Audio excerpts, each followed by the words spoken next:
Hello everyone, this is Anita. Welcome back to our channel knowledge network.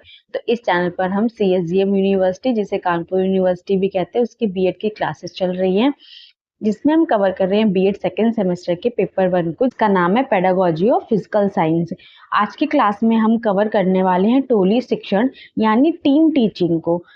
Team teaching क्या होती है, इसका use हम लोग क्लास में कैसे करते हैं, आज की क्लास में हम लोग ये समझेंगे। ठीक है, तो लास्ट क्लास में हम लोगों ने कवर किया था ब्रेनस्टॉर्मिंग मेथड को। अगर आपने लास्ट क्लास नहीं देखी है तो आप चैनल की प्लेलिस्ट में जाकर वहाँ पे पेडागोजी ऑफ फिजिकल साइंस की जो प्लेलिस्ट बनी है वहाँ पर जाके आप वो क्लास को देख सकते हैं।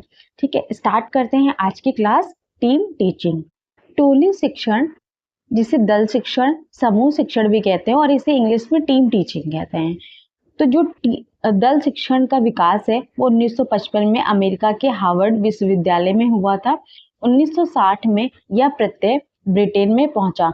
तो टीम टीचिंग का जो विकास है वो कहाँ से हुआ था? 1955 में अमेरिका के हार्वर्ड विश्वविद्यालय में हुआ था और 1960 में इसका जो कॉन्सेप्ट है वो ब्रिटेन में पहुंचा। धीरे धीरे इसका प्रयोग विद्यालयों व कॉलेजों में किया जाने लगा था। अब भारत में भी धीरे धीरे टोली शिक्षण प्रसिद्ध होता जा रहा है। टोली शिक्षण एक विस्तृत पद है जिसको शिक्षा के क्षेत्र में नवाचार के रूप में जाना जाता है। तो टीम टीचिंग मेथड जो है एक नवाचार मेथड है, एक नवीन मेथड है। यह एक ऐसी शिक्षण प्रणाली है जिसमें कई शिक्षक आपस में मिलकर विद्यार्थियों के एक समूह को अनुदेशन प्रदान करते हैं तथा प्रकरण के शिक्षण का उत्तरदायित्व संयुक्त रूप से मिलकर उठाते हैं। प्रकरण का चयन करना, उद्देश्यों का निर्धारण करना, शिक्षण विधियों का चयन करना, शिक्षण करना, मूल्यांकन करना आदि कार्य सभी शिक्षक आपस में मिलकर करते हैं। तो टीम टीचिंग में क्या होता है? टीम टीचिंग में जो शिक्षक होते हैं, दो या दो से अधिक शिक्षक आपस में मिलकर काम करते हैं या पढ़ाते हैं। शिक्षार्थियों को एक साथ एक ही समय पे एक ही क्लास में पढ़ाते हैं। शिक्षक किसी टॉपिक का उत्तरदायित्व संयुक्त रूप से मिलकर उठाते हैं। मतलब अगर उन्हें कोई टॉपिक पढ़ाना होता है तो वो एक साथ मिलकर पढ़ाते हैं। प्रकरण का चयन करना मतलब टॉपिक का चयन करना, प्रकरण के उद्देश्यों का निर्धारण करना, उस टॉपिक को कौन सी शिक्षण विधियों से पढ़ाना है उसका चयन करना, तथा फिर टीचिंग करना और उसके बाद उसका मूल्यांकन करना, छात्रों को कितना समझ में आया है। ये सारा काम जो होता है वो शिक्षक आपस में मिलकर करते हैं या एक साथ मिलकर करते हैं, इसी को टीम टीचिंग कहते हैं। आगे बढ़ते हैं। अतः टोली शिक्षण अथवा दल शिक्षण एक ऐसी प्रणाली है जिसमें दो या दो से अधिक शिक्षक आपस में मिलकर किसी प्रकरण के शिक्षण की जिम्मेदारी उठाते हैं तथा आपसी सहयोग तथा मेलजोल के साथ उस कार्य को पूर्ण करते हैं। इससे छात्रों में उनकी रुचि व आवश्यकता के अनुसार ज्ञान प्रदान किया जा सकता है। साथ ही छात्रों को शिक्षक के साथ अंतःक्रिया करने के अधिक से अधिक अवसर प्राप्त होते हैं। तो टीम टीचिंग में क्या हो गया? दो या दो से अधिक जो शिक्षक होते हैं वो आपस में एक साथ मिलकर पढ़ाते हैं, एक क्लास को पढ़ाते हैं या एक छात्रों की जो पूरा समूह होता है उसे पढ़ाते हैं। इससे क्या होता है? छात्र होते हैं वो शिक्षक के साथ डायरेक्ट अंतःक्रिया कर सकते हैं, उनसे क्वेश्चन पूछ सकते हैं, अपनी प्रॉब्लम का समाधान वह तुरंत वहीं कर सकते हैं तथा शैक्षिक उद्देश्यों की उच्च स्तर की प्राप्ति संभव होती है। आई होप इससे आपको समझ में आ गया होगा कि टीम टीचिंग क्या होती है। देखिए आगे समझते हैं दल शिक्षण की क्रियाविधि, प्रोसीजर ऑफ टीम टीचिंग। दल शिक्षण में मुख्य रूप से 3 पदों 3 स्टेप का अनुकरण किया जाता है। तो पहला स्टेप क्या है इसमें? शिक्षण की योजना तैयार करना। तो पहले क्या किया जाता है? शिक्षण की योजना तैयार की जाती है, उसकी प्लानिंग की जाती है। दूसरा है शिक्षण की व्यवस्था करना, शिक्षण की व्यवस्था की जाती है मतलब उसका ऑर्गेनाइजेशन किया जाता है। तीसरा है परिणामों का मूल्यांकन करना, जो भी टीचर ने पढ़ाया है क्लास में उसका मूल्यांकन मतलब परिणामों का मूल्यांकन किया जाता है, इवोल्यूशन ऑफ द रिजल्ट। दल शिक्षण की क्रियाविधि कितनी हो गई? 3 हो गई। पहला प्लानिंग, दूसरा ऑर्गेनाइजेशन, तीसरा इवोल्यूशन ऑफ द रिजल्ट। आगे समझते हैं। अब हम पढ़ते हैं टोली शिक्षण के लाभ।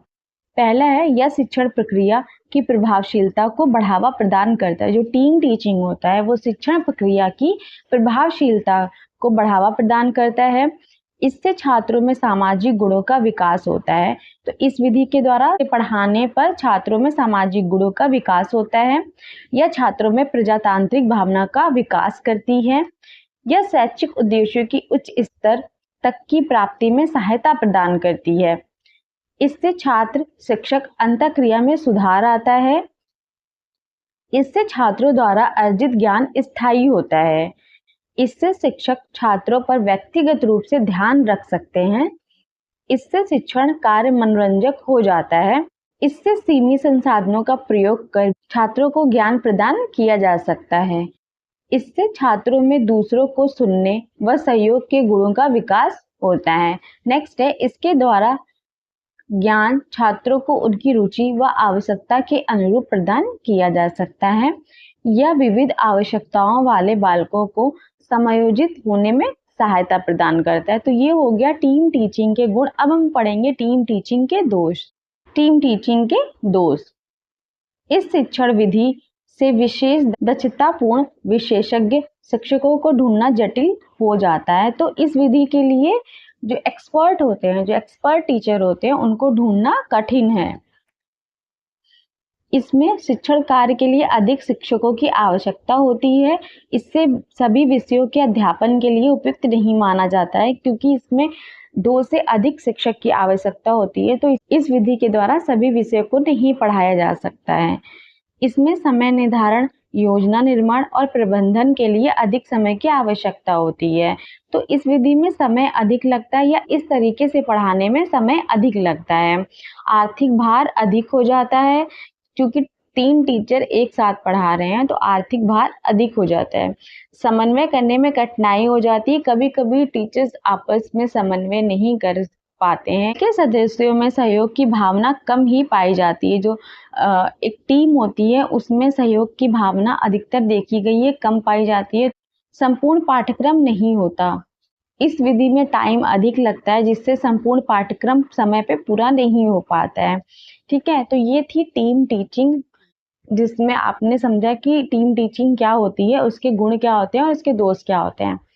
तो आज की क्लास यहीं पे एंड करेंगे। क्लास अच्छी लगी हो तो लाइक शेयर सब्सक्राइब जरूर करिएगा और अपने फ्रेंड में शेयर करिएगा, जिससे उनको भी बीएड एग्जाम प्रिपरेशन में हेल्प मिल सके। मिलते हैं नेक्स्ट क्लास में। Till then take care.